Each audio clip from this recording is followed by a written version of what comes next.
I've got another case for you all today. This one is quite an interesting one, and it's going to keep you guessing until the end.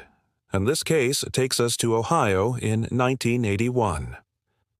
On October that year, 17-year-old Kurt Suave left his home at around 6:30 p.m. to attend a party being held at his friend's house, which was located on the outskirts of town. Kurt told his family he'd be back by 11:30 p.m., but he never arrived. They didn't think much of it at first, assuming he'd decided to stay out longer than he told them. However, when he hadn't returned home by 4 a.m., his parents were getting pretty worried. They called his friends to see if he was with them, and they said that he'd left around midnight to head home. His parents then called the police to report him missing. A massive search effort was initiated involving hundreds of officers and volunteers who scoured the area for any sign of Kurt. Unfortunately, nothing turned up, and the only clue as to what had happened to him was a blue denim jacket that was found abandoned in a field near his friend's house. The police believed this meant that Kurt had been abducted, which led them to suspect that he'd been picked up by a drifter who frequented the area. For the next 4 days, the search continued without success, which really took a toll on the Saff family. They put up missing persons posters all over town and drove around constantly, hoping to spot their son. But sadly, they were unsuccessful.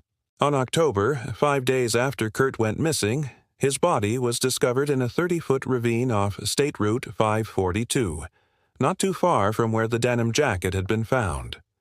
The location was very secluded, surrounded by tall trees, making it very difficult to see into the bottom of the ravine. It was unclear how he'd ended up there and how long he'd been dead for. He was fully clothed, still wearing the same clothes that he'd been wearing when he disappeared, except for his shoes. One of his shoes was on the opposite side of the ravine, and the other was missing altogether. There were also some personal items found near his body, including his glasses, wallet, watch, and some cash. But no one knew why these had been left behind, or why he'd been so far away from his car. An autopsy revealed that the cause of death was unknown, but it did show that Kurt had died just 24 hours prior to his body being discovered, meaning that he'd been dead for about 4 days before he was found. Considering that he'd been reported missing shortly after midnight on October, this meant that he could have been in that ravine since around 5 p.m. that day. But how did he get there? And, more importantly, where was he for those missing 4 days? The police were baffled. All they knew was that he'd attended a party, then left to go home, and then seemingly vanished. No witnesses came forward, and no one had seen him being forced into a vehicle or anything like that. So the police were completely stumped. The investigators revisited the ravine where Kurt's body was found, but they couldn't find any evidence as to how he ended up there. They were concerned that maybe he'd been in a car accident and had sustained fatal injuries, causing him to wander into the ravine. But there was no evidence of a car accident anywhere nearby, and Kurt's car was found parked properly in his usual spot. The police even searched the car, but there was no evidence here either. It was as if he'd simply disappeared from thin air. There was no evidence of a struggle and no witnesses. It looked as though he'd simply wandered off on his own accord and somehow ended up in that ravine. But this didn't make sense because no one would do that, especially not Kurt. His mother said that he wouldn't have been able to find the path leading to the ravine because it was hidden by bushes and was barely visible. Even if he had managed to find it, she said that Kurt wouldn't have climbed down because he was afraid of heights.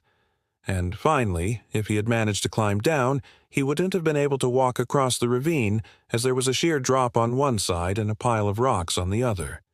His mother explained, "He was always scared of heights. He would never have gone into that ravine voluntarily."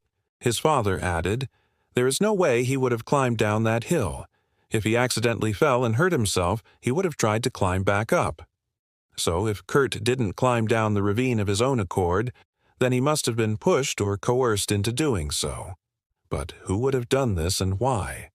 The police investigated whether a stranger had attacked Kurt, but this seemed unlikely because there were no signs of a struggle and his personal belongings were still there. Also, this part of Ohio is quite a rural area. There are woods everywhere, and it's quite isolated.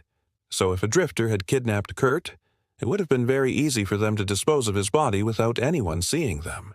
The fact that they didn't suggest that maybe Kurt had run away, although admittedly this was the 80s and homosexuality wasn't nearly as accepted as it is today. It may have been easier for him to run away from home rather than come out to his strict religious family. However, there was no evidence to support this theory either. Plus, Kurt was very close with his family and wouldn't have run away without telling someone where he was going.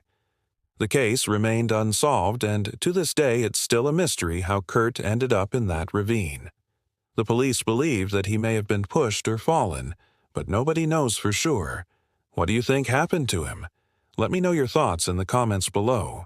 Thank you all so much for watching. I hope you enjoyed this video. If you liked it, please leave a like and subscribe if you haven't already. I'll see you all next time.